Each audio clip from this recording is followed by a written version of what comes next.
you know, it's a very anime thing is, yeah, having the main character in a trio, especially 2 guys and 1 girl. And I mean, that's exactly how The thing that saves the family in this movie is the power of math. Yeah, if you see the movie, you'll know what. That put that man on the list. It's my favorite trope of the entire movie. Is like how fast. That's his superpower. How fast he can write. If I had to look at it objectively, you know it'll be different.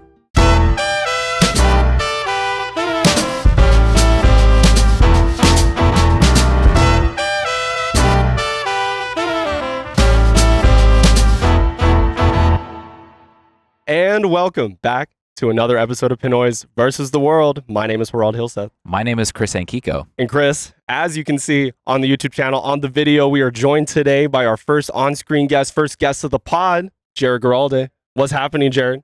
What's up? I got to continue my streak of being like the first guest for this show. So yeah, I'm happy to be here. Thanks for having me on.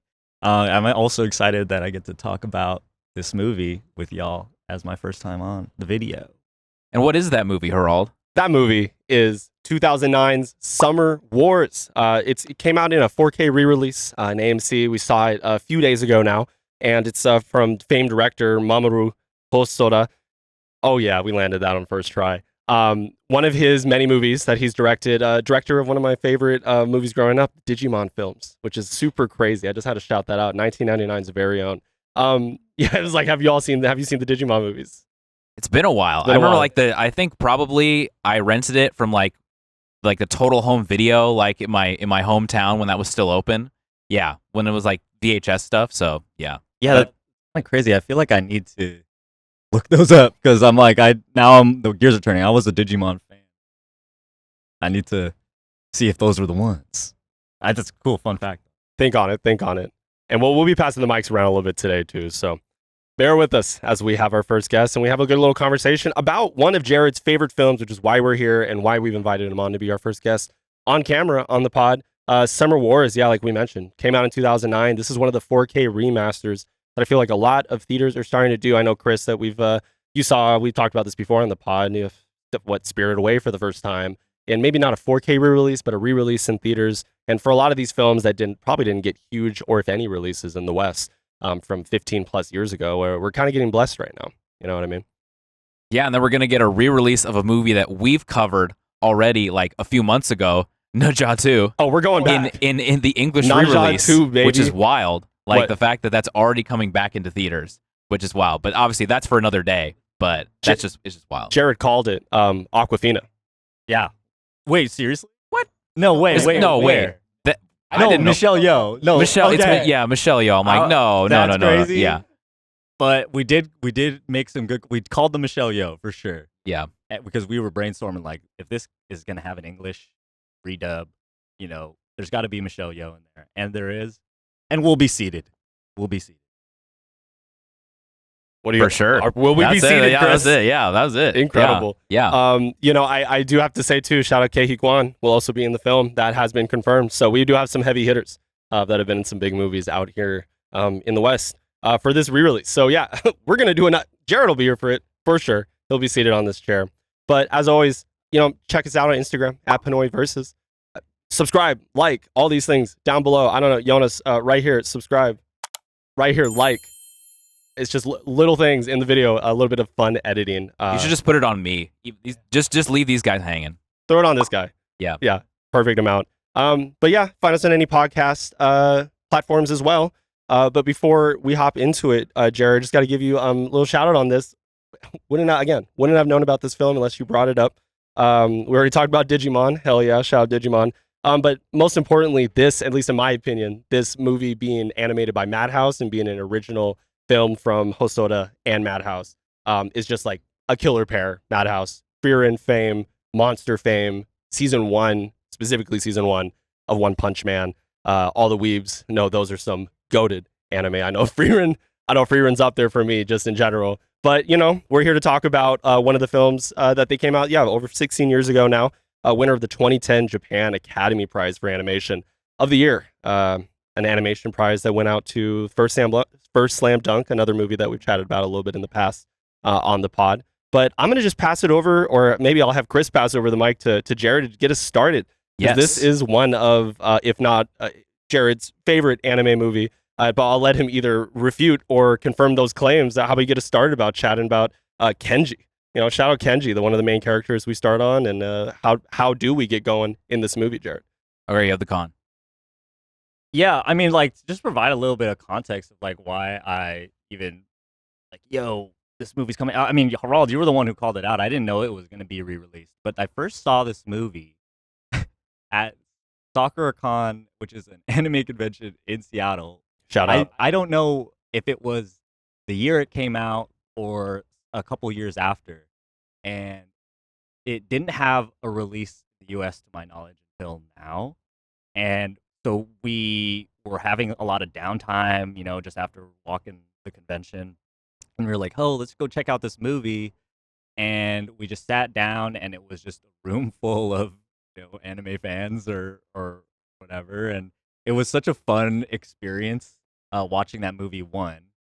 Everyone was kind of like yelling, laughing, and it was just in this convention hall. They were screening it, and it was super sick, and that's like a core memory. So I kind of attached that memory to this, and twofold.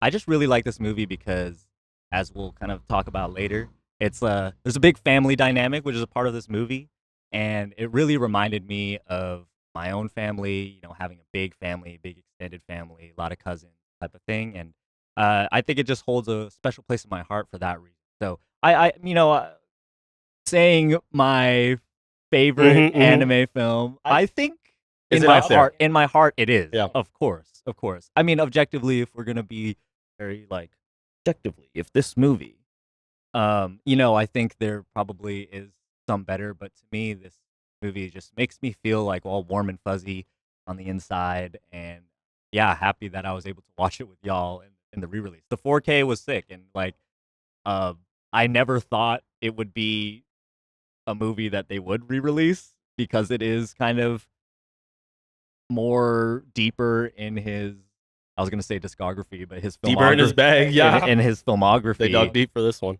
So, yeah, it was a really cool moment seeing it. I mean, I watch it pretty often just because it is like a comfort movie for me, but seeing it for the first time in a while in the theater was a very cool experience.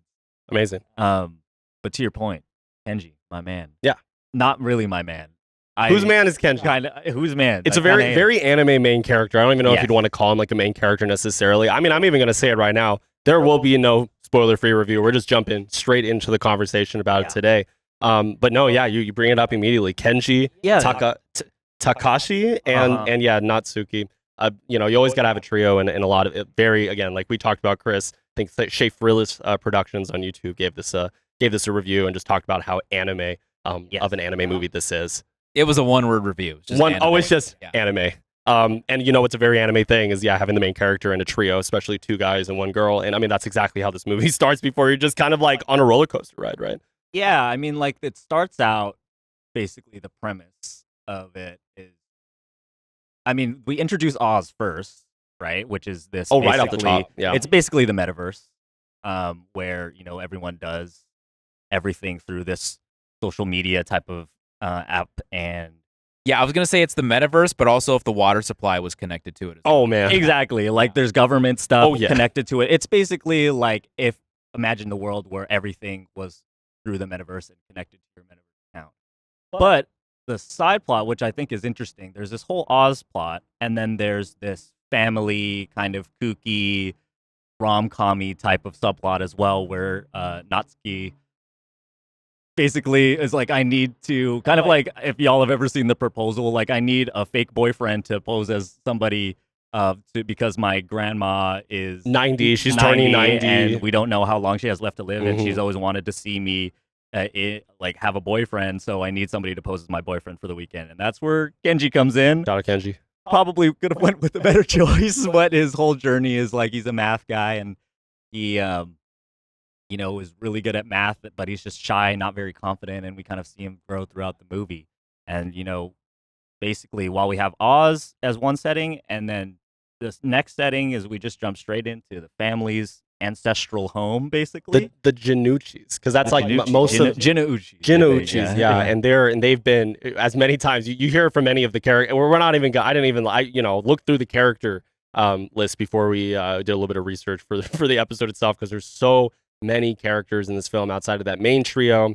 You know, I got to shout out also King Kazuma. I'm assuming one of the little cousins of Natsuki and stuff. No, hey, this guy's got a lot to say about this film. And I love the fact that there is, like, I think, Chris, you were the one who brought it up at the end of the film, or maybe Harald, but it's like there's so many characters in this movie, but it doesn't really feel like it's too much because the whole thing, it's like the family is the character. No, yeah, the family unit for me was the main character. As someone who comes in this like completely blind, it was like, sure, there's like a main, like Kenji is kind of like the focus and, you know, beginning of the movie, but it kind of becomes everyone's movie, and it's not something that a dynamic that I was expecting to see. 100%. Like, you kind of come in, the whole beginning of the movie, it goes so quick. You're getting introduced to all these family members, and you're kind of put in Kenji's shoes, like, what the hell is going on? Who are all these people? I don't know where I am. I'm super far from home, and I just have a bunch of these new people that I'm just expected to be like, hey, this, like,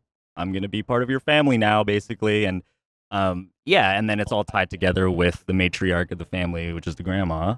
And yeah, and all of the problems that they face throughout the movie, it's all centered around they're working through the problems together. And that's what I really like. You know, it's centered on these couple of characters, and the romance side plot is like, you know, I'm not the biggest fan of the romance side plot, but We can take it or leave it. take it or leave We it. can take it or leave it. Take it or leave it. But to me, the heart of this movie is just that family dynamic where we kind of have the Oz subplot and the whole thing that goes on with Love Machine, which we'll talk about, is all really, it's affecting the whole world, but we really see it through the lens of the family. You know what I mean? Yeah, it's like it's like Succession if Logan Roy was a really good guy. Oh, if Yeah, if they, because like, yeah, the matriarch, the grandma is like the leader of the family, and you could tell she's like, you know, tried to instill in everyone like lots of morals, and she's also just very, very knowledgeable and very nice, and like is very perceptive of people. Because even when like Kenji at the beginning is like faking like being, is it not Natsumi? Is that her? Okay. Natsuki. Natsuki. Mhm. Okay, sorry. Mhm. Natsuki's boyfriend. She's very like, you know what? Like, I think we can trust you, sort of thing. Even when he doesn't like see it himself. Oh, she knew Yeah. immediately. That Yeah. was a load of BS. Yeah. Yeah. And there's like certain things where like, you know, later on in the movie, she like calls up tons of people that she knows around the city when like a certain crisis Yeah. happens. And she's just like, you can, you know, remember this thing back in the day, remember that. And so like, it's just so funny. It's probably the most knowledgeable, well-connected family I've ever seen in a movie, like ever. Seriously, and again, that's like probably one of the biggest takes I take away from this film as well. Is like it's probably one of my favorite family dynamics, not only like in an anime movie, but like 100%. in any film I've ever seen. 100%. They just do it so uniquely because, you know, the big family idea has been done obviously a lot of the times before, but I think it really is done in such a unique way because they have such a specific dynamic. And I love the fact that they're very close, and you know, a lot of the times it is like a whole distant relatives thing, but the distant relatives don't really come in at all. Like they're at they all can't make it because of the Oz thing. It's like a last third. Yeah, of the movie there's like a type thing. family reunion going on basically, and like nobody can make it except for basically the core members of the family. And yeah, and I thought that was super interesting that they went that route, and they all have these wacky, like different careers, and they all have different strengths that kind of fill each other's gaps, right? Like Kenji outside of the family, he's the math guy who ends up having a big moment with his math, but then we have, you know, the secret military He has a big math moment. Yeah, he does. I mean, that's like the crux of the what gets the conflict going. But Oh yeah, we have like the, you know, computer guy, and Shout out. we have like my bunny boy, the King Kazuma. firefighters, the emergency Mhm. response people, you know, and they all have a part to play in the conflict. Well, it comes out throughout the whole film. Again, like if you had a single look at the poster for specifically the 4K re-release, because this is something I didn't even see until we were again doing some like research on this back in 2009. Like the original Japanese poster is legitimately just the family, but like the poster for the 4K re-release, and I think because you got the 4K release on Blu-ray recently, both of those covers would tend to make you believe that most of this movie happens in Oz. And you already mentioned at the top, like Oz is a very important part of the movie. Like the movie doesn't happen without Oz, without some kind of foresight from Hosoda and the team that worked on this back in 2009 about AI in general and just kind of this metaverse work. Maybe I want to take a little pause on the family talk because we're gonna get back to that for sure. But the foresight exactly in 2009 to make this film, they started making this movie in 2006. And right? It's kind of funny you mentioned the DVD cover because the Mhm. one that I have, it's the family. So it's Okay. kind of interesting. Yeah. But yeah, I think that's a good way to kind of segue into the conflict because this movie, I mean, you know, AI movies have been around since wherever, like the dangers of AI and the dangers of, you know, technology maybe have been pretty War consistent games. We talked a little themes. bit about war games. War games, you yeah. know, we got 2001 Space Odyssey, Evil Mhm. AI, you know. But I think because it's centered around this family dynamic, that's what makes it very unique. And so let's talk about the AI aspect of the whole love machine.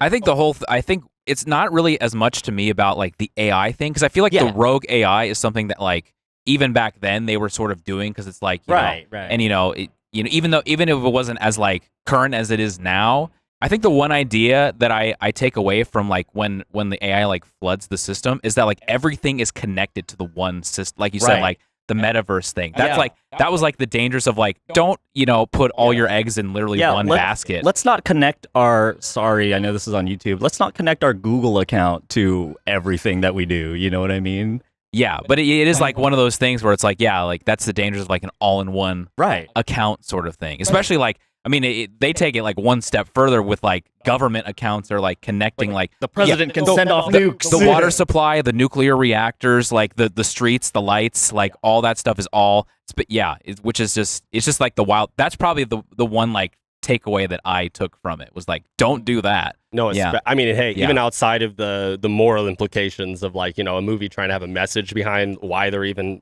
basing this whole movie. Well, obviously most of the movies in the real world, but so much of it is affected by this AI, this like version of metaverse that's kind of developed in Japan over this time.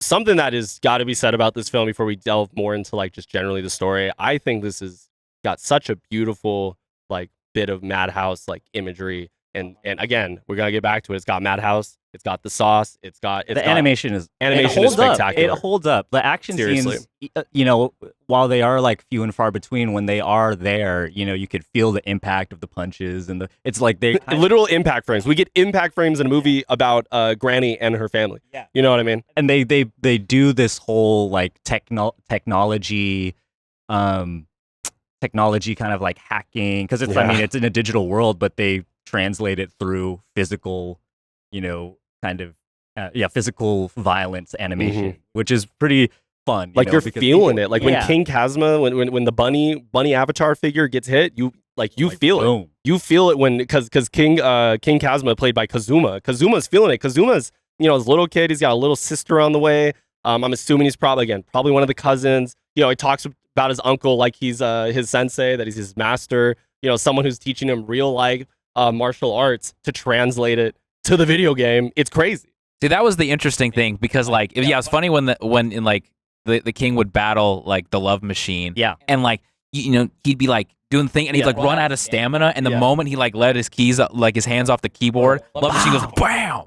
Yeah, I just thought it was funny like the adaptation of like keyboard dexterity to like physical might in that way. Yeah, and something I'm kind of realizing from this is like there is so many like of these parallels throughout the movie of like real life versus Oz. Like they're pretty much the same. Like King Cosmos does martial arts real life. Your jobs are the same in Oz. Like everything is kind of a reflection in Oz like of real life. We got Be alert. Be alert. The bee's back. Be And alert. we got like back. even like the family conflict is like straight translated, you know what I mean? And that's a very interesting point. To the point of the story wise, like, Yeah. do we want to get into that? Sure. Of like what's going on with like the AI? Yeah, I mean the AI is taking over multiple.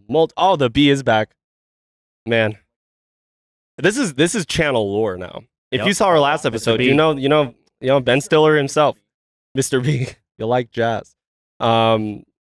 The main subplot that I found the most interesting about this AI and this rogue AI, like we talked about, the love machine. Yep. It just being some AI that, hey, probably no better time than any to bring in my least favorite character in this entire film. I will say, Wabusuke.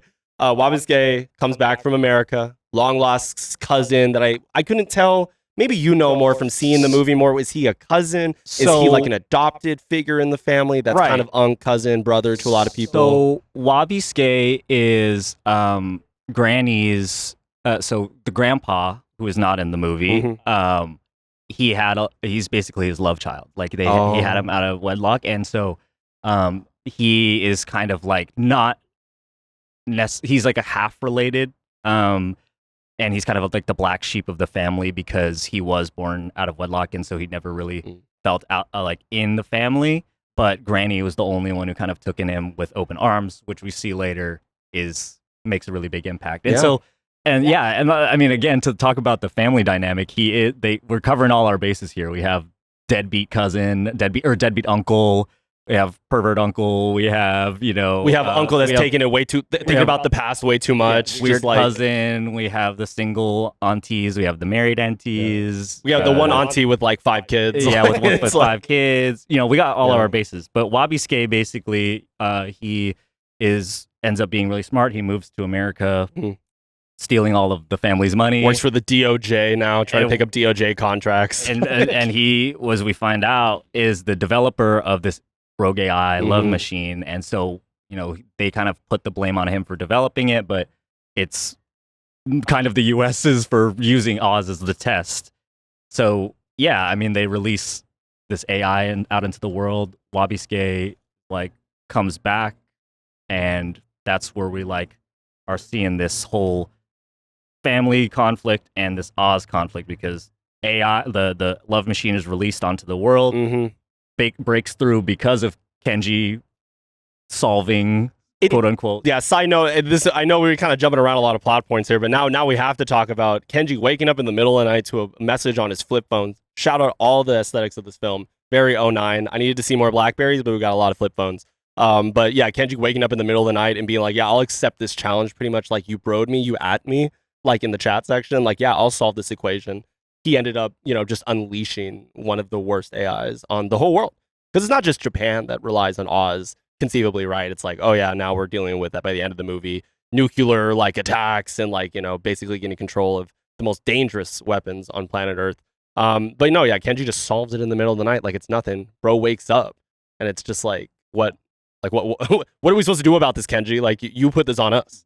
Yeah, well, the physical, it's funny, the actual physical appearance of the love machine. Yeah. Because it starts as basically an evil version of Kenji's old account. Yeah. And then he starts eating other accounts, and then he just becomes Giga Chad with a bunch of rings in the cosmic Buddha literally it's just like an evil AI Buddha sort of, and he just runs roughshod, and then he eventually turns into a blob later. Yeah. Because he just consumes so many accounts. Just looking like Naja, Loki. Loki. Yeah. And he just I mean, he looks sick. The sound effects that they has with the love machine, it's always weird, but then it also turns into this weird brr when he starts growing. It's every time he gets a new ring, it's a big ring sound. Big ring sound. Yeah. And so I mean we find out later that Kenji really wasn't he got the last letter wrong. I think it was a typo or something. But he's kind of the crux of this whole Oz thing. And then while Love Machine is wreaking havoc, we're also dealing with Wabusuke coming back, maybe having a weird Natsuki having this weird kind of crush on him. That was very strange. Again, that was weird energy. Yeah, if you see the movie, you'll know what. Yeah, that put that man on the list. That's not. We're not about that. He didn't seem reciprocated at all, which is good. Hey, let's say it again. That was definitely a questionable. In one word, anime. That is. Right. It's such again. Right. If we're just bouncing around still on talking about this movie as a whole, if we're gonna get into a couple of criticisms now, I think we even touched on one of my main criticisms, Wabusuke, not one of my favorite characters in this movie, probably my least favorite character, like I said at the top.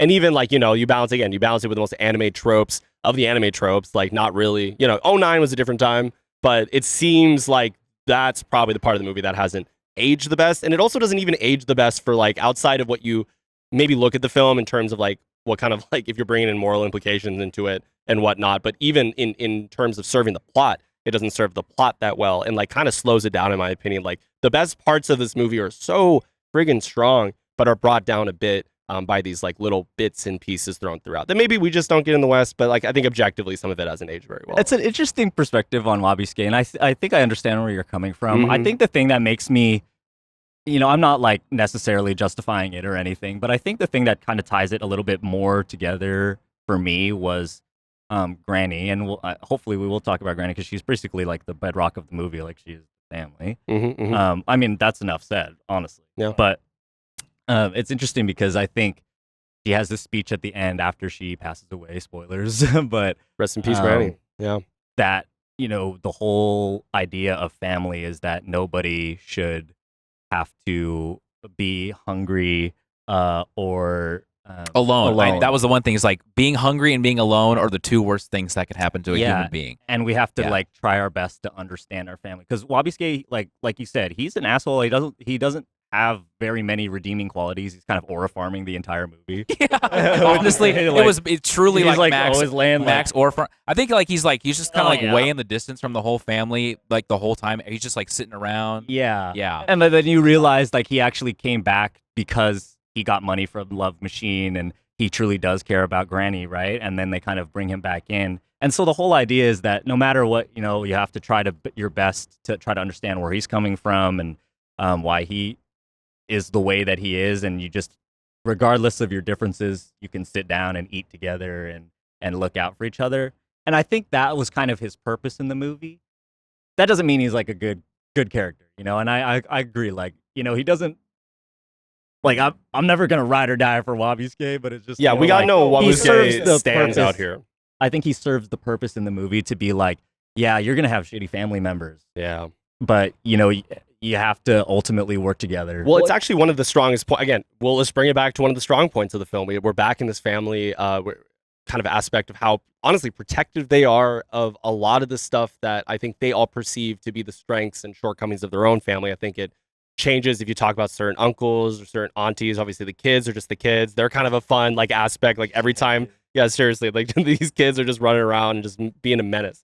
But there's even some fun shots the kids get with like the dog where you kind of also see whatever the adults are seeing through their lens as well throughout the film, that I think just shows you that at the end of the day, this movie does succeed at showing, I think, a very real family dynamic. And sometimes the realest family dynamic you can get is that you have a couple, unfortunate members of the fam, but you got to love them regardless. Like, obviously, I'm sure people got their boundaries. This entire family did. They were not happy that he just showed up, right? Granny was somewhat glad to see him. I would argue very happy to see him at that very first time that he shows up. But it's when he mentions that this is what he went and took Grandpa's money to do that he was like, what? Like, I think, Jared, you were chatting about it a little bit when we got out of the movie, but the English dub like hits this moment even harder. I think one of the best moments of the film is when she's basically like, what kind of man are you? Are you even a man for doing what you did? Or like, how dare you even come back and talk to his family after you not only this has nothing to do with the AI like it does, but it's about besmirching the name and the effort of the family and how much she as like a grandmother like has put effort into this over the years, Yeah, and I think that goes to show it's like the Granny was not happy with his actions. Like he done whipped out the sword. He done goofed. Yeah, she brought that out. She was trying to, he was trying to murk him a little bit. Seriously. But yeah, like it doesn't justify it, but I think I love the fact that, at the end of the day, they're still that you could still come back home. Fine. Yeah. You know what I mean? Like that doesn't excuse your actions, but sit down and eat. Let's try to put our differences aside.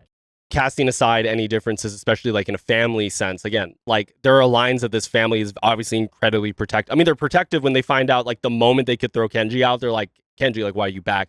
Like that one cop, I'm just going to call him cop cousin. He might actually be the worst character in the film. Bro is literally thwarting their very possible solutions without even realizing it because he's that dumb. Well, just to like going back to Kenji, I did like the framing device just in general about how Kenji is like the outsider in the family because he's just getting welcomed in, and he gets to like we get to see through his eyes. Okay, like this person's like this uncle's like that, these kids are this, all this stuff. I just enjoyed the way that like the movie like settles us into it, and then from there you get like the dynamics and stuff. Yeah, and I mean, tying this in with Kenji, right, and the story, I think we kind of talked about how he's kind of he's kind of a wuss, I guess. A little bit. A little bit He of a wuss. bleeds a lot out of his nose. Again, a very anime thing, very anime trope, very 09, very Sanji coded from One Piece. Just like, Absolutely. Why are you bleeding, bro? But like as this Oz stuff is happening in the background and we're seeing more and more of the real life implications of it, the water supply and their people or emergency response is getting like false calls and everything. Oh. Like you see people are more trying to problem solve. It kind of starts with Cosmo and Kenji to be like, yo, we should probably do something about this. And you kind of see Kenji get a little bit more confidence throughout the movie, which is really cool to see. Like he starts to try to step up, even as this outsider. I think it's even made a point in the movie where he kind of stands up and being like, hey, I know we've got the family problems because this is after Granny died, but we should probably do something about this. And then Cosmo's like, yo, we got to stand up. Yeah, and it's like so the men of that's his family don't, like, they normally back off from everything. I mean, there's Which also is something cool. to be said. That's a very real family dynamic. And especially, I mean, I've got to say it, like, this is obviously a very, like, Japanese family. Not every family operates like this. I don't think, like, the values sense necessarily, like, in real life translate to every, like, family dynamic. But it seems like this is, like, obviously very real of that. Obviously, as Filipinos, there's some similarities. Yeah, I'm not Japanese, but I definitely felt that. Very Pinoys. Yeah, very like I related a lot to that family dynamic of like, hey, we got to figure out our own problems first as a family before we can start worrying about other people's. And that's a completely valid question, but I think like it was cool to see Kenji being the one rallying everybody together and like tying the bow on him, like, ultimately being the main character. Yeah. While we said family is probably the main character, but Kenji was the main character. He's kind of the crux of getting everyone, together and being focused. Like, this is, based on my interaction with Granny, I know this is like probably what she wanted us to do. And I mean, you get the letter at the very end that kind of brings it all together. Absolutely. Like, even you don't even get like a whole lot with Natsuki. Like, Natsuki like is the one to hold the letter. They kind of have like Natsuki and Kenji are kind of having nice little moments that I think gives some credence to their side romance plot that is definitely not the strongest part of this movie. But, she is the person to kind of hold that relationship with her grandmother. And it's a very real thing. It's like sometimes it's some of the youngest members of the family and the oldest member of the family that have really tight connections. Because it's just, there's a difference in like kind of the way that we all grew up versus how they grew up. And Natsuki, while maybe you're led to believe at the very beginning she's going to be like a main character, kind of takes a side for pretty much the entire movie until the very end. We'll get into these Hanafuda cards in a second. But that letter from Granny is incredibly important and just, I think, brings the family dynamic, especially with Wabusuke, like together in a really beautiful way. Yeah, and I think to your point, right? I think it ultimately comes down to that idea of like everybody has a part to play in the family because Natsuki gets her moment, Cosmo gets his moment, Kenji gets his moment, even Wabusuke gets his moment. He dismantles it at the very end, and like while we're kind of finally planning towards, we're going through this final plan of trying to be like, okay, it's gone too far after Granny. We've seen the real life, somebody died, right? And like maybe it wasn't directly, but the problems that were caused by having all of these connections to Oz ended up taking a life, and we're not going to let that happen. So they start game planning. And like now everyone kind of comes in, they have their part to play. And it was Granny's life. I mean, that's the most important part to talk about with that. Exactly. And everyone has a part to play. We get freaking the fisherman uncle bringing his boat in to power the computer. We got the computer guy come in. Yeah, I'm glad you segued in there because that's something I wanted to talk about. Because also too, that's sort of you see a very like quick practical application of like the conflict of family versus like the task at hand, because they bring all that ice in to cool down the servers so that they can battle the love machine when he's super big. Size the ice. obelisk, just this big brick with a bunch of servers inside of it or whatever. And then someone like I forgot which uncle or cousin is moving the ice stuff to basically it's like cop cousin. To the cop cousin. Yeah, he's removing all of the ice that's supposed to cool the server to cool down the now deceased body of grandma, because like grandma's got to be cared for because this is all for her, this is her service. But everyone's like, no, we need this all needs to be over there. We need to battle love machine. We got to make sure it doesn't get the nukes. We got to make sure we all don't die because he knows about it. It's like the love machine knows about Cosmo, knows about and can pinpoint where the Jinoshi family is coming from, and it even gives you more like you're sparking this kind of stark difference. One of my favorite shots of the movie are just right after you find out that Granny's passed and that she's not being revived, and that it was Oz that was kind of, or the love machine rather, that was the reason that maybe the doctor uncle didn't get the kind of like notification that she needed for whatever, again, if it was like a heart problem or like a blood problem in like her veins or whatnot. But it was something that really suffered from that. Right after that moment, you get one of the best shots in this film. I think probably my favorite shot in this film. And I think that like brings it together how this affected the whole family that was still present there, is that just one end to the other. It's like setting a camera on like a real life set and having it go east to west. And you see everyone's kind of mourning in their own ways. And then it, I think very quite fittingly falls on Kenji and Natsuki and kind of their like one real tender moment in this movie I really liked. So it's like everyone's really having a hard time with this. But then it goes immediately to like we're talking about right now with the uncles and all of the cousins getting into it. They're like, we gotta cut the nukes. We get rallied up and we're like, okay, well, at this point, this is probably what Granny wanted. We're gonna kick this love machine's butt, and we're gonna challenge him to Hanafuda. Yeah, we like first they have one plan, and then they have the ice thing happen, and then that doesn't work. So we're like, in desperate situation, we got to do the best thing that we know how to do, and it's play Hanafuda. We know how to gamble. Such a funny and great moment. Like, I love that was kind of, well, it's not the last thing, but this is the thing that ultimately saves like the world. Is we're like, well, we're gonna try to gamble. The love machine likes to game. We're gonna try to gamble by playing Hanafuda.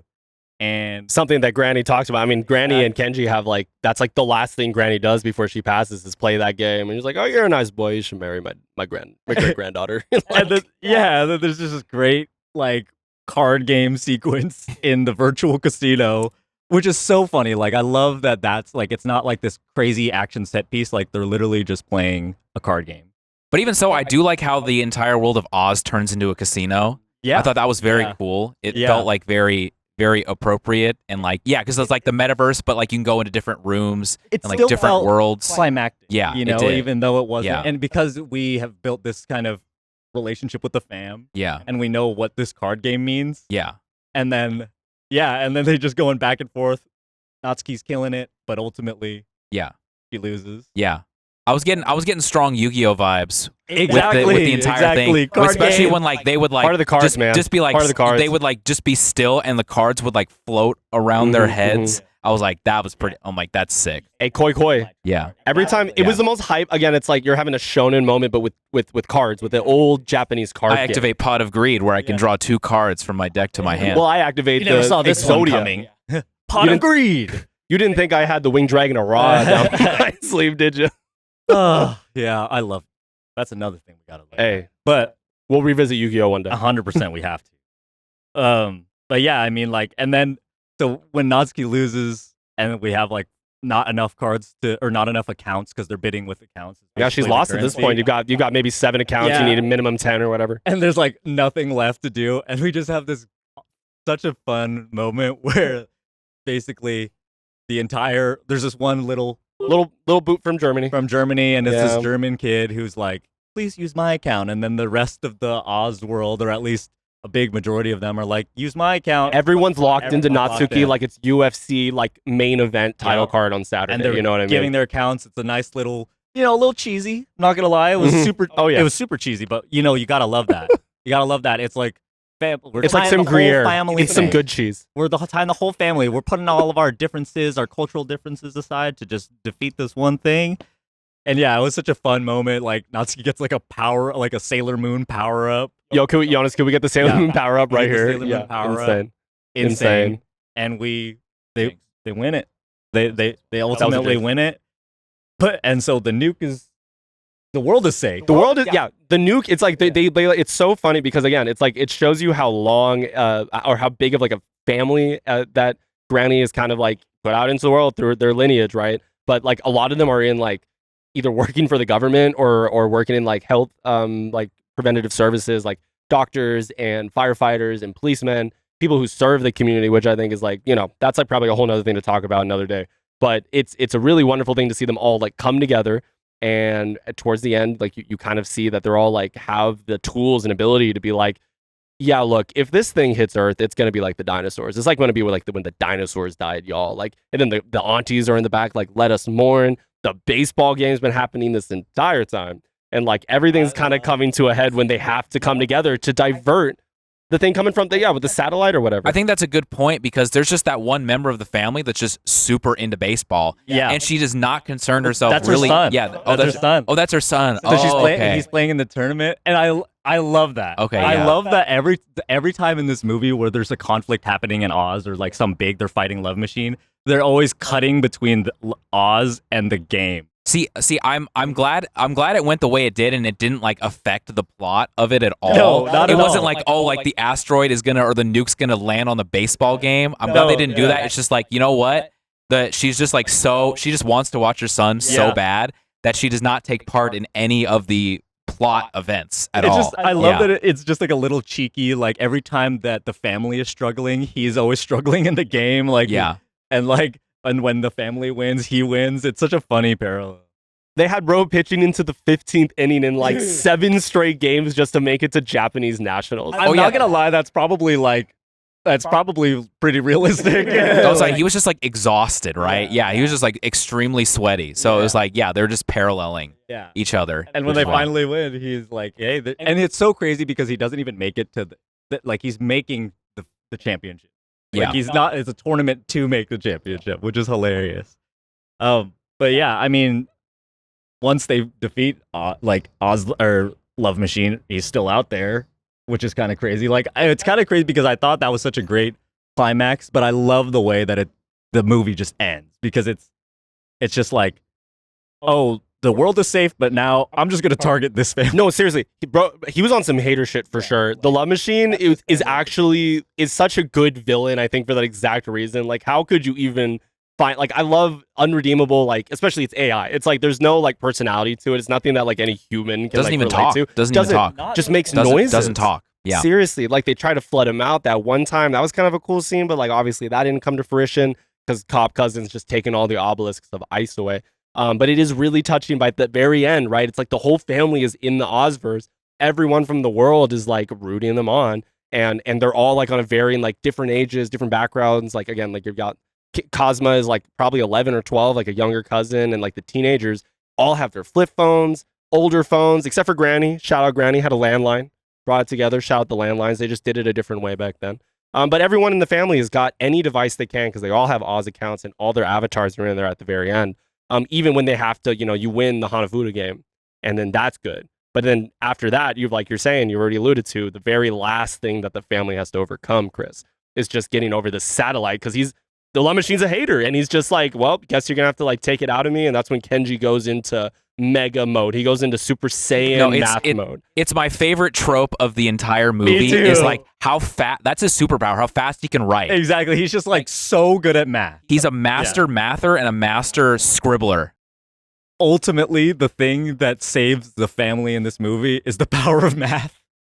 Like that is so insane to me, and like I just love the moment where they have to keep breaking the code to get to disassemble him, disassemble Love Machine. And he has to solve it like 3 times, and on the 3rd time, he's just doing it in his head. He's like, "Oh God!" And everyone's like, "What the hell is going on?" That felt like his nose is bleeding. That felt like a very Super Saiyan like anime moment. It's like, oh, he's just going like balls to the wall. Yeah, it's all mental now. It's so good because you really don't think like at first the whole math thing is going to play any role at all, but it's literally the start of the conflict in the movie, and it's literally what ends the movie of him just like. Solving a math equation, which is insane. I love that moment. Yeah, true. The moral of the story is, if you're go to school, if you're good at math, just be careful where you're mathing. Well, what's crazy is that they also, this is like a side note, it has nothing to do with the plot of the movie, except for at the very beginning when he's kind of like, I could have been like the math Olympian or the math representative for Japan. Oh yeah, he didn't have enough confidence. He didn't have that confidence. That's right. Now, look at our math Olympian. That's not the crazy thing. It's like he's so cringy a little bit throughout the movie, but at the very end you're like, hell yeah, he's not like changing to be like this different like person. Like he doesn't change at all in the whole movie. He doesn't change it. Pretty much his character arc is just confidence. The arc is the confidence. He's still good at what he does. He's not changing fundamentally who he is. He's still a shy dude. Yeah. But now he has the confidence to like take action. Yeah, it's really him becoming an outsider and being like absorbed into the family. It's becoming like an outsider to a valued member of the family. And, and there's that whole thing of like he has that speech where after he gets kind of caught for they get caught in their lie of like he's not actually, because Natsuki creates this whole backstory for him that's completely false. And they got caught like pretty early into the movie. Yeah. Pretty like the first half. And then he's like, hey, yeah, like, you know, my parents aren't really home. It's nice being around a family type of thing. And it's like that kind of, he needed that to like step out of his comfort zone, you know, which was a cool moment. That's a really good point, actually. Yeah, because, yeah, it basically, he finds everything that he lacks in his life through this family. So it's like they kind of like need each other to sort of like, you know, because, you know, Natsuki is like, just, you know, this is like a bit for my family sort of thing. But then like, yeah, again, like the grandma is very just like, she's very perceptive. Like, I think you could be like a valued member of this family. Yeah. And he's like, I can't do that. Yeah. And then over time, and then with grandma's blessing, you know, before she dies. Oh, because like, he definitely gets the blessing. Yeah. Oh, he 1000% unambiguously gets the blessing. Yeah. I just love that what you said is like Granny's the one who really like she saw the lie already. Like we kind of established, she saw the lie coming from a mile away, but she's like, you have potential to actually just be a member of the family, and like that gave him. And she just that's what you get from 90 years of life. You just percepted the stuff that not even like you can call. That's when you're 90, you get to call people who are 60 kids. Like you get to call them youngins. Like my grandma still calls them like kiddos and stuff, you know, in the home when the older cousins or family or non-family members are like over 60, and I'm like, that's hilarious. I guess probably in that way, Kenji is the main character because he does have an arc. He has an arc. He's the one who goes from like the biggest change. He goes from a non-confident, you know, someone who doesn't like understand or like doesn't have a family to being a confident person who is welcomed into a family with his knowledge and expertise and his personality, and he feels like accepted into a community. It's so true, man. This guy's trying to. If you can see on the video, we passing around these mics. He's still bad with the girls though, unfortunately. Terrible with the girls, but the single girl. He's just gonna have one wife for the rest of his life. Never talk to anyone. He gets nosebleeds. He can't get and she's the only one that will accept the nosebleeds. The only one. Because of what they went through. They all went through together. Well, even at the very end too, you get like a very quick moment too, like when you're like, okay, they've diverted the satellite just barely enough to not absolutely annihilate their entire bloodline, nearly their entire bloodline of family members, but they all cover each other up. It's really sweet. And somehow at the very end of it, like everything is almost still standing except for like the exterior because it landed just barely outside of that. And there's also like, this is at like the top of like a giant hill. Like this family is obviously very well renowned in the entire like region, I'm assuming. Like you see at the very end of this movie when they're actually able to fully mourn and everyone's showing up in all black. But it's kind of funny because this whole family, the main family that should probably be mourning the most, they were almost like healing through this like process of like having to fight the love machine in a very short period of time. Yeah. No, yeah. Great moment. They're all colorful. Everyone else is in. It's a nice little like 1 to 2 comparison. They're singing happy birthday to Granny. Really it was sweet. such a very I love that ending because it's like, yep, the family's here together. We have hope for the future. Granny's still here. You know what I mean? Like she's still here, and even like at the end, you see like her photo like it's like smiling with her like 2 teeth she's still got at the very top. It like changes. It's like, oh yeah, she's smiling and looking over the whole family like towards the end of the film. That's true. Yeah, it's like it's all about like what, you know, how do you, you know, what's the legacy you leave behind as a matriarch, especially as the grandma. Yeah, like you see like everything, that all the values that she instilled and all like the connections and stuff and like the trust that she put in people is like you can see that throughout the entire family, especially like when she dies, they all realize that they have to like find their own ways to rally and like work together and stuff because they know that that's what grandma would have wanted, sort of thing. Like carry her legacy, Superman legacy. Superman legacy. Superman legacy. You didn't hear that, but yeah. Yeah, by the end of this movie, I mean, too, like, again, we've talked a little bit about, a lot about the Love Machine, the AI, the animation, and the fun, like, really fun action, like, shonen type shots that are throughout this whole film. But more than anything, more than the Ozverse, more than Yoko and John, the ethereal whale gods of Oz, or any of these zany characters that are kind of really fun to look at. The main core of this film and the reason this movie I think is as strong as it is completely leans on like how real and I think thought out the family dynamic is played in this film. Like I said at the very top, like I think this is probably by the end of this movie, especially when we're getting to the funeral scene, where normally, you know, funeral scenes like can be really sad. It's kind of, there's so many. I mean, there's just so many. I could name you like 4 of them. But the fact that this one is like has the main family core that should, again, like we said, should be the most sad, is like actually the most joyous. Like probably one because they're all alive, like because they all could have died about like 12 hours prior. But like I think it's just more of that joy, and like you said, like it kind of clicked. Like this is what you're listen to your elders because they be spitting, and like Granny was spitting. She was just kind of saying it in a different way, and like she inspired everyone to be better. And like you said, yeah, by the very end where it's like that callback to when they're practicing in English Happy Birthday, which is so funny. That was, yeah. Because I'm like, why is it? Do they think that's a great song? Because I don't like that version of Happy Birthday. Yeah, I mean, the family dynamic is the core of this film and is the reason I love it so much. And I came out of it feeling really strong. I think I backed off a little bit. I know on like my final rating, but I still think it's something I want to revisit. I want to watch it again. Like in the English dub, you recommended that coming out of it because that's how you experienced it for the first time. Surprisingly good. Surprisingly good. And there's some lines that actually hit. I think you alluded to it earlier. Some lines are like, oh, that actually, I think, got the point across. Because like I think just a little more, just a little bit more. Yeah, a little bit more. Yeah. There's like a translation thing there that they kind of took some liberties with, and I think that it helped in some cases. But should we do? Hey, yeah, I'll get us started. Jared, how about you get us started? We really love talking about this with you, but hey, we have no better place to start than giving us your final rating and final thoughts on Summer Wars. Oh man, I mean, in 4K. I was freaking grabbing for these mics trying to talk about this movie because I mean I love it, and you know, again, I don't think it's for anybody by any by any means. None of you not can for watch. Anybody. This is our anti-review. But yeah, it's not for everybody by any means. It's not a perfect movie by any means. I think there is like a lot of tropes, and you know, nothing here is necessarily new. I'm sounding like I'm hating on it, but like it's seriously like very heartwarming, and I think the family dynamic alone, as we've kind of said a billion times already, like is enough reason to watch this movie, I think. And you know, with my own nostalgia and my own kind of like personal feelings and me relating to it with my family, on top of, you know, the great animation and visuals and music, which we didn't talk about. Music's pretty good.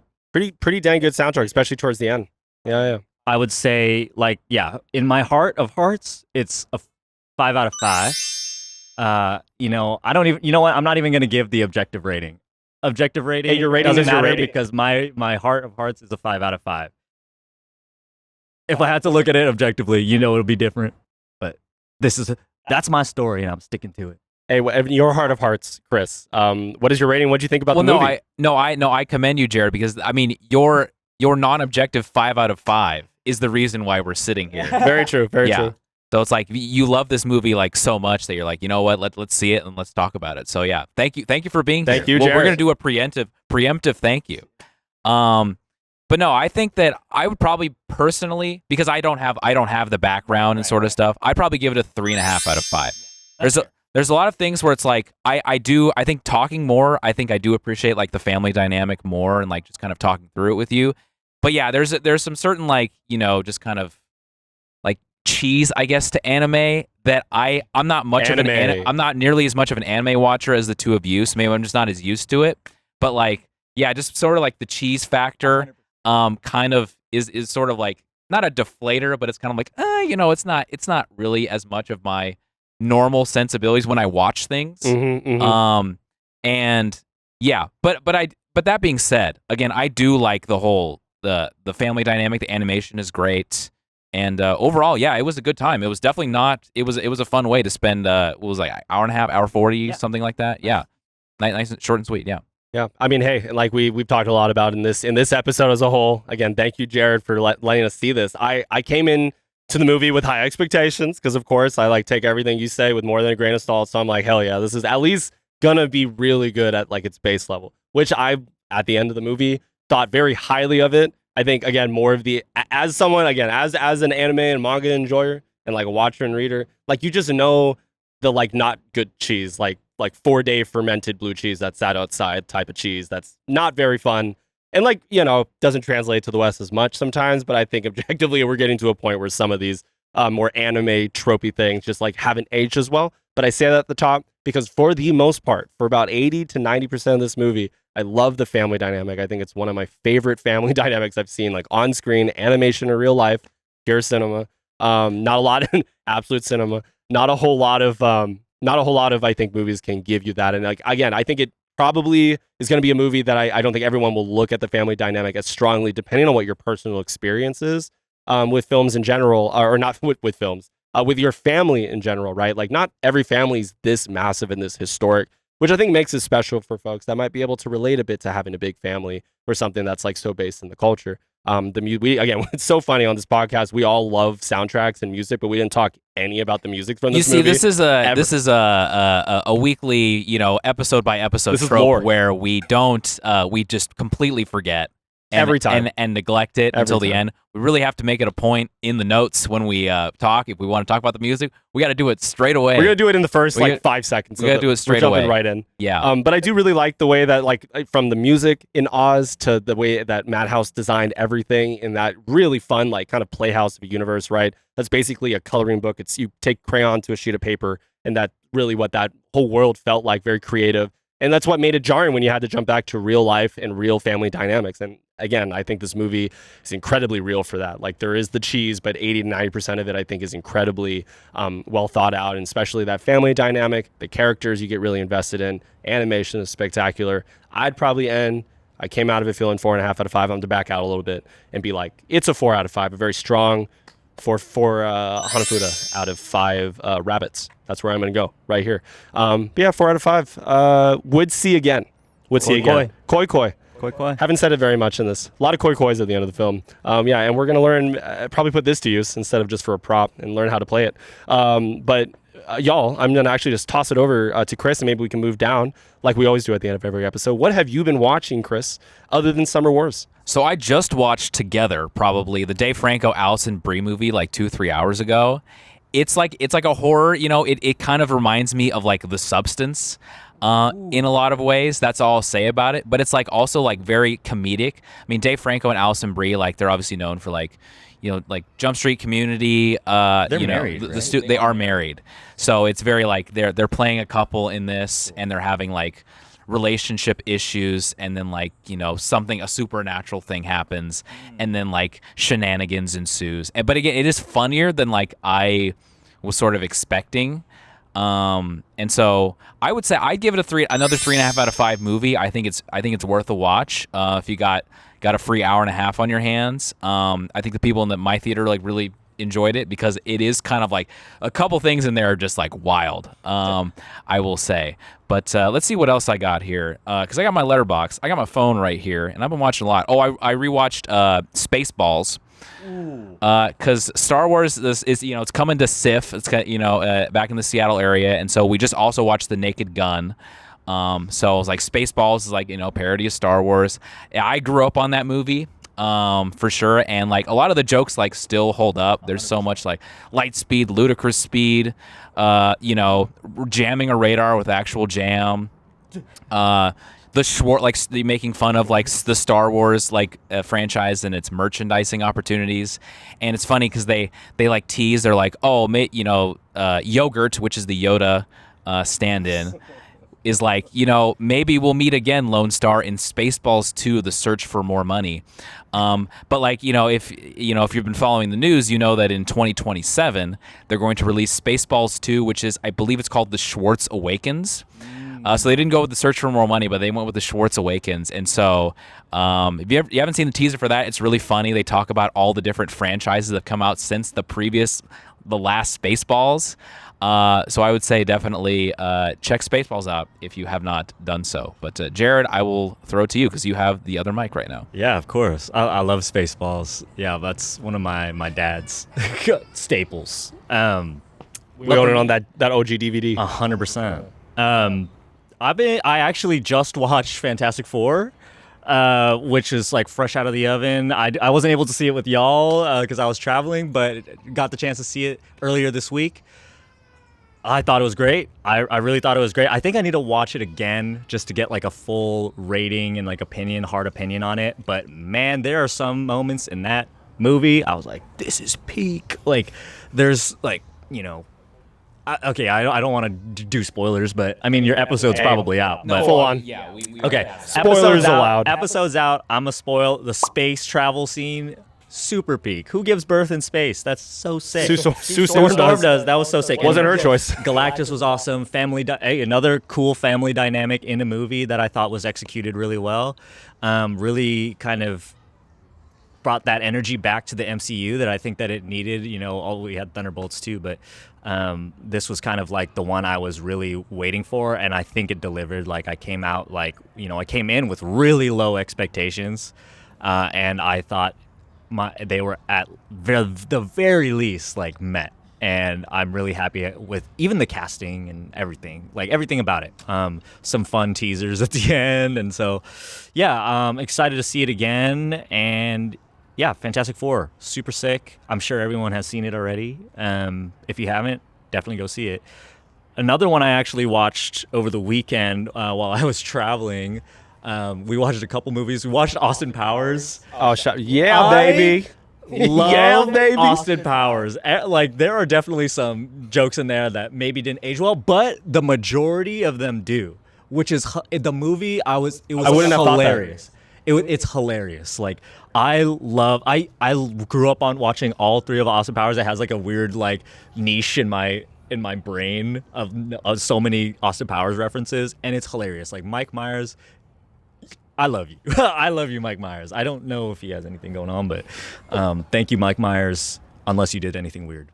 Shrek 5. I've never seen any of those no movies. Way. I've never seen any All of those right, movies. next, somewhere down the line, you're going to see an Austin Powers episode. We got to talk. We got to watch do. all three. They are so funny. Hey, man, you're moving into your plate. Maybe those are those are movies. I don't know. They're just so funny. They're, again, early 2000s comedy. Some things were just sure.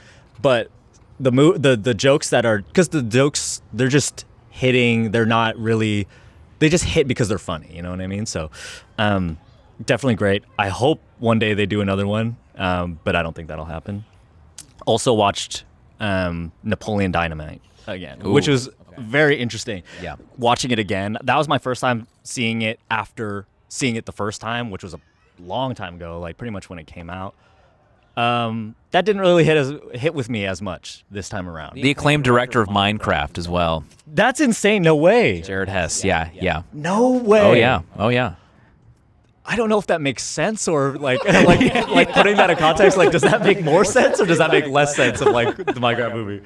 Anyways, there's some funny moments in there, and definitely some like, I mean, Napoleon Dynamite is an iconic character at this point, which is kind of crazy to say. But the movie itself, I was like, it didn't hit. It didn't hit for me. It was kind of like a little bit, I don't know. It insists upon itself. No, it's like all the Jared Hess movies kind of do that. I mean, like Nacho Libre's same type of thing. Gentlemen Broncos. I don't know if you've ever heard of that. I liked Nacho Libre, but I haven't seen Gentlemen Broncos. Gentlemen Broncos is a funky movie. It's probably like the funkiest movie out of all of the Jared Hess ones. So definitely check that one at some point. But yeah. So it was definitely interesting on the rewatch. I can definitely rate that one. I think right now I'll probably give it a 2.5. But that's in hindsight. But that's what I've been up to. That's all really good stuff. Yeah. I mean, hey, it's old films too. I mean, you're talking about a lot of like, Napoleon Dynamite isn't a parody film. It's just a very Jared Hess film. Yeah. Almost feels like it has parody vibes. Well, I'm going to center in on one film that I got a chance to see this past weekend. Actually, literally went from Summer Wars straight to Pacific Place downtown to check Oh Hi, out on limited release right now. Top 5 movie of the year for me. I'm going to say it right now. I think it's like probably 5. I'm not going to rank them all right now, but I know it's going to end up at least top 10. But I think that's an incredibly underrated film. Put it down right now, Molly Gordon will win an Oscar before the end of our lifetimes, which is a long time. Yeah, that's a flaming hot take, I would say. Yeah. But shout out Molly Gordon. Logan Lerman is in this. We've got a couple other great cast members. The Lightning Thief. That's crazy. It's insane. Percy Jackson, the Lightning Thief. Shout out Percy Jackson. They did my boy dirty. Seriously. Justice for Logan Lerman. He did not deserve to be in those movies. Justice for just Percy Jackson, the new and the Olympians. Yeah. But we will talk about Percy Jackson another Logan day. Lerman and Alexander Daddario are like 2 of the 3 leads, which is wild. Insane. Yeah, just wild. It's so crazy that this conversation went straight to Percy Jackson because the new season is coming out soon and they've released some like CGI outtakes and it just looks terrible. It just looks someone awful. crazy play Zeus? No clue. I think wasn't it Lance Reddick? No. No way, it's Lance Reddick. No, Lance Reddick is in the new one. Yeah. Oh wow. Lance Reddick is. I didn't know that. Lance Reddick plays Zeus in the new Percy Jackson film. What? If y'all didn't know, isn't that nuts? That's wild. Isn't that nuts? Rest in peace, Anyways, man. Isn't that crazy? That's Okay. crazy. Anyways, Wow. Again, like, hey, we'll shout out Lance Reddick whenever we can. Absolutely. I feel like he's got like, because obviously he passed, I don't know if it was like 2 or 3 years ago, but it's like he just came out in Ballerina. He's in Percy Jackson. I mean, like he had a lot of like just He was working stuff in the tank. He was working. Yeah. But back on Oh Hi, I think it's easily one of the funniest, if not the funniest movie I've seen all year. John Reynolds as Kenny and Geraldine Viswanathan. Geraldine Viswanathan. Yeah, Geraldine also in Thunderbolts. Viswanathan. Hey, this is a great time to shout out Thunderbolts again, a channel favorite. Yes, 4.5 out of 5. 4.5 out of 5. I've revised my rating. I've upped my rating since the last time. First. But those two, it's like obviously a very small cast. I think I always forget, but a homie who plays Toby from Arrested Development, I Blew Myself guys in this.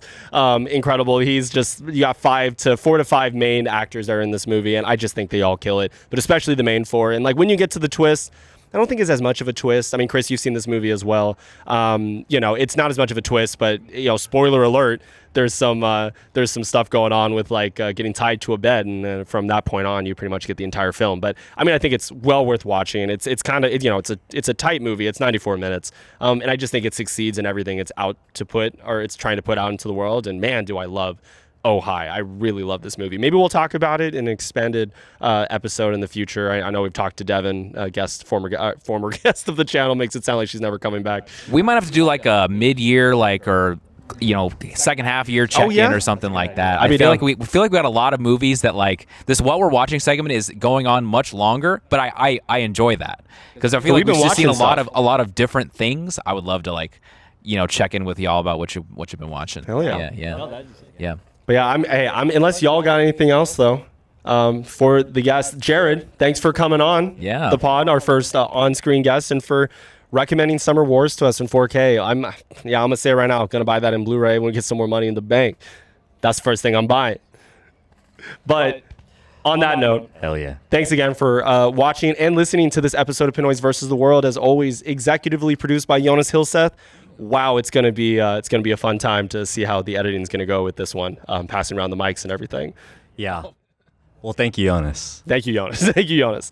And as always, you can find us on Pinoys Versus on Instagram, and check us out on all the podcasting. Subscribe, like, all of that good stuff. Yeah, you can throw in some stuff here, Jonas. We're gonna make the editing job harder. But I don't think we have that many episodes. We can't gesture to 5 different things. We have 3 other episodes. This is gonna be the most unhinged outro yet, but I'm gonna end it at here saying thank you again for checking out this episode of Pinoys versus the World. As always, my name is Harald Hyllseth. My name is Chris Angkico. And I'm Jared Garalde. Thanks for having me. And thank you for tuning in. We will chat with you in the next episode of Pinoys versus the World. Peace.